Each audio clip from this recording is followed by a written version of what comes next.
சிலுவையிலே இயேசு கிறிஸ்து தரித்திர கோலம் பூண்டிருந்தாலும் இந்த உலகத்தில் உள்ள பொன்னும் வெள்ளியும் எல்லாம் அவருடையது.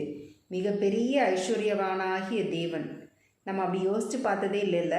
இந்த நாளில் கூட அவர் எவ்வளோ பெரிய ஐஸ்வர்யவான் அப்படின்னு சொல்லி ஒரு செகண்ட் நம்ம திங்க் பண்ணி பார்ப்போம். எல்லாமே அவருடையது, எவ்ரிதிங் இஸ் ஹிஸ்.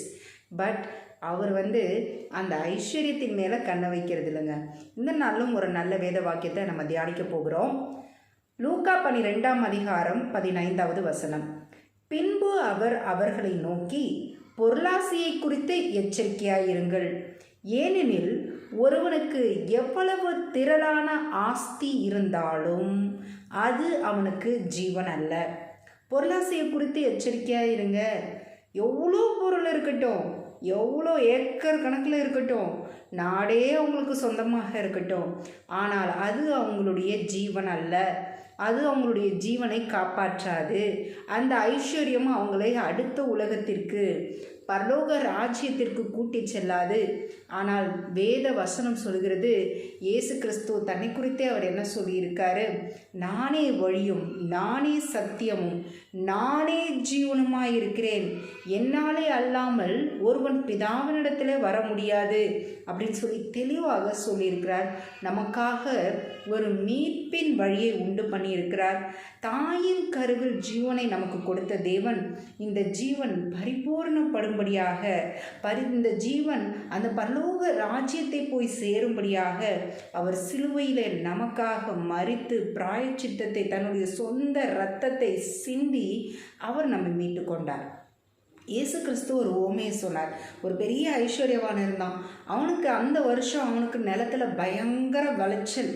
அவனுக்கு விளைஞ்ச தானியத்தெல்லாம் எங்கே சேர்த்து வைக்கிறதுனே தெரியல. ஏன்னா ரொம்ப விளைஞ்சு போச்சு, ரொம்ப முத்தி போச்சு, ஓவராக வந்துருச்சு பிளஸ்ஸிங். என்ன பண்ணுறதுன்னு தெரியல. அவன் நினைக்கிறான், இந்த பெரிய இந்த களஞ்சியங்களெல்லாம் இடிச்சிட்டு பெரிய களஞ்சியங்களை கட்டுவோம், எல்லா தானியங்களையும் சேர்த்து வைத்து கொள்ளுவோம். அப்புறம் என்ன நினைக்கிறான் மனசில், என் ஆத்துமாவே நீ சந்தோஷமாயிரு, பல ஆண்டுக்கு உனக்கு தேவையான எல்லாமே உனக்கு கிடைச்சிருச்சு, நீ மகிழ்ச்சியாயிரு அப்படின்னு சொல்லி இருதயத்திலே தான் நினைத்தானாம். அதற்கே தேவன் அவனை பார்த்து நகைத்தாராம். அடி மூடனேன்னு சொன்னார், ஃபூல் அப்படின்ட்டார். ஏன்பா நீ இன்னைக்கு மறிச்சின்னா இந்த ஆத்மா எங்கே போகணும் உனக்கு தெரியுமா அப்படின்னு சொல்லி கேட்குறாரு. பரலோக ராஜ்யத்தில் உங்களுடைய பொக்கிஷங்களை சேர்த்து வைங்க அப்படின்னு சொல்கிறாரு. இந்த உலகத்தில் எவ்வளோ பொக்கிஷத்தை சேர்த்து வச்சுட்டு இருந்தாலும் அதை நம்ம எடுத்துகிட்டு போக போகிறதில்ல. நமக்கு அப்புறம் யாரோ ஒருத்தர் அதை எடுத்துகிட்டு போக போகிறாங்க, யாரோ ஒருத்தர் அனுபவிக்க போகிறாங்க. ஒருவேளை நம்மளுடைய சந்ததியாக இருக்கலாம், இல்லை நமக்கு சம்மந்தமே இல்லாதவங்க கூட அதை அனுபவிக்கிறதா இருக்கலாம்.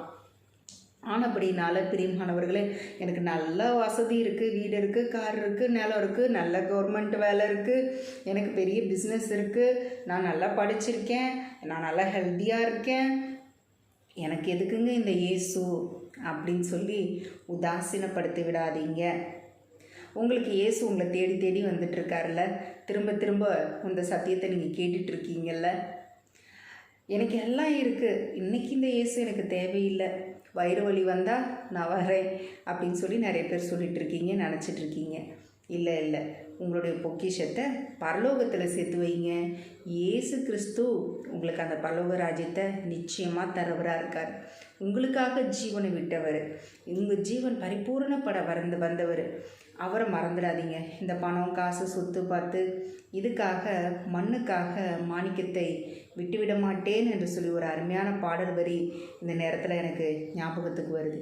வெறும் மண்ணுக்காக மாணிக்கத்தை விட்டிட மாட்டேன், வெறும் மண்ணுக்காக மாணிக்கத்தை விட்டிட மாட்டேன். சரிங்களா?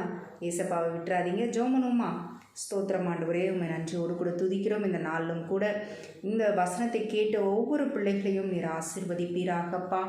ஆண்டவரே, எங்களுடைய சொத்து பத்து மீதோ, சொந்த பந்தங்களின் மீதோ, எங்களுடைய ஜாதியின் மீதோ, எங்களை சுற்றி இருக்கிற மக்கள், அரசியல், செல்வாக்குகள், அந்தஸ்துகள், இவைகளின் மீதோ எங்களுடைய நம்பிக்கையை வைக்காமல் எங்களுக்கு நித்திய ஜீவனை தருகிற இயேசுவே உன் மீது எங்களுடைய நம்பிக்கையை வைக்கவும், அந்த பரலோக ராஜ்யத்தின் பொக்கிஷங்களை நாங்கள் சேர்த்து வைக்கவும் கிருபை தாரும். எங்களை இந்த நிகழ்ச்சியை பார்க்குற அப்பா அநேகர் ஒருவேளை உம்மை ஏற்றுக்கொள்ளாமல் நீர் யார் என்று தெரியாமல் இருக்கலாம் ஏசப்பா. அவங்கள ஆண்டவரே தொடுங்க சுவாமி. பரிசுத்த ஆவியானவரே நீர் உண்மை அவங்களுக்கு வெளிப்படுத்துங்கப்பா. ஆண்டவரே அவங்களுடைய மனசில் நீங்கள் பேசுங்கப்பா. அவங்கள ஆசீர்வதிங்கப்பா.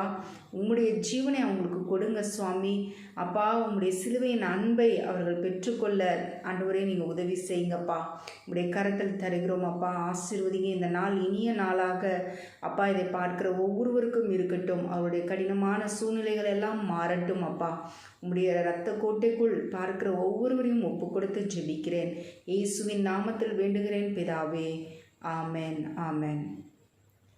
Thank you. God bless you all.